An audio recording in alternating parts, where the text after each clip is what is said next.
চিংড়ি মাছগুলো ভালো করে খোসা ছাড়িয়ে ধুয়ে নিয়েছি। ধুয়ে নিয়ে এখন নুন হলুদ মাখিয়ে নিলাম। এবার তেলে ভেজে নেব হালকা করে। সর্ষের তেল দিয়ে দিয়েছি, গরম হয়ে গেছে। এবার মাছগুলোকে হালকা করে ভেজে নেব। চিংড়ি মাছগুলো হালকা করে ভেজে নেব, বেশি কড়া করে ভাজলে আবার শক্ত হয়ে যাবে, তার জন্য এখানে হালকা করে ভেজে নিচ্ছি। চিংড়ি মাছগুলো ভাজা হয়ে গেছে। এবার আমি চিংড়ি মাছগুলো তুলে নেব।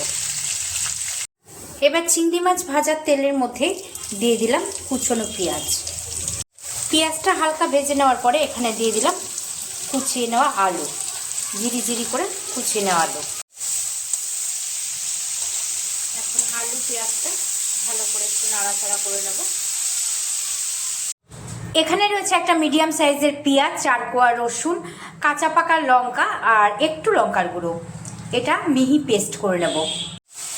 এবার দিয়ে দিচ্ছি বেটে নেওয়া মশলাটা। এখানে মশলার মধ্যে দিয়েছি পেঁয়াজ, রসুন, কাঁচা পাকা লঙ্কা আর দিয়েছি অল্প একটু শুকনো লঙ্কার গুঁড়ো। এটা দিয়ে মশলার পেস্ট বানিয়ে নিয়েছি, সেটাই দিয়ে দিলাম।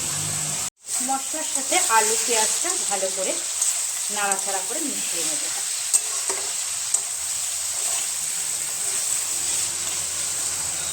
এর মধ্যে দিয়ে দেব কুচনো টমেটো,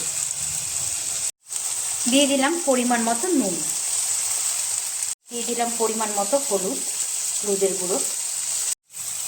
এবার সব কিছু একসাথে ভালো করে মিশিয়ে নেব।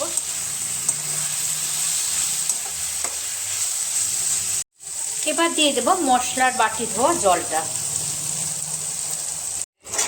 আলাদা করে কিছু করছি না, এটা আমার ঘরের জন্য আমি রান্না করেছিলাম, তার জন্য এই রেসিপিটা আপনাদের সাথে শেয়ার করছি। যদিও এটা ভীষণই সাধারণ একটা রেসিপি, সবাই জানে, সবার ঘরেই এরকমভাবেই রান্না হয়, তবুও শেয়ার করছি, ঘরে রান্না করেছিলাম তার জন্য। এবার আমি চিংড়ি মাছগুলোকে ওপর থেকে দিয়ে দিলাম। ভেজে রাখা চিংড়ি মাছগুলো ওপর থেকে দিয়ে দিলাম। ভেজে রাখা চিংড়ি মাছগুলোকে দিয়ে এবার ওপর থেকে একটু ঢাকা দিয়ে দেব আলুগুলোকে, ভালো করে আলুগুলো যেন সেদ্ধ হয় তার জন্য।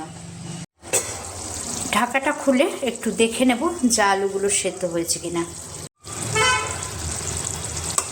আলুগুলো কিন্তু সেদ্ধ হয়ে গেছে, 80% আলু কিন্তু সেদ্ধ হয়ে গেছে।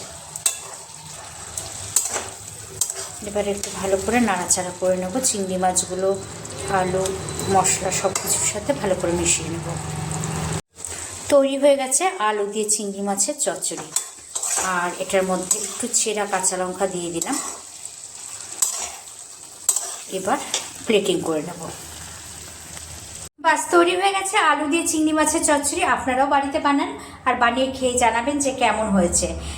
অতি সাধারণ আর ভীষণ চটজলদি একটা রেসিপি, কিন্তু দারুণ টেস্টি, মানে ভীষণই টেস্টি হয় খেতে।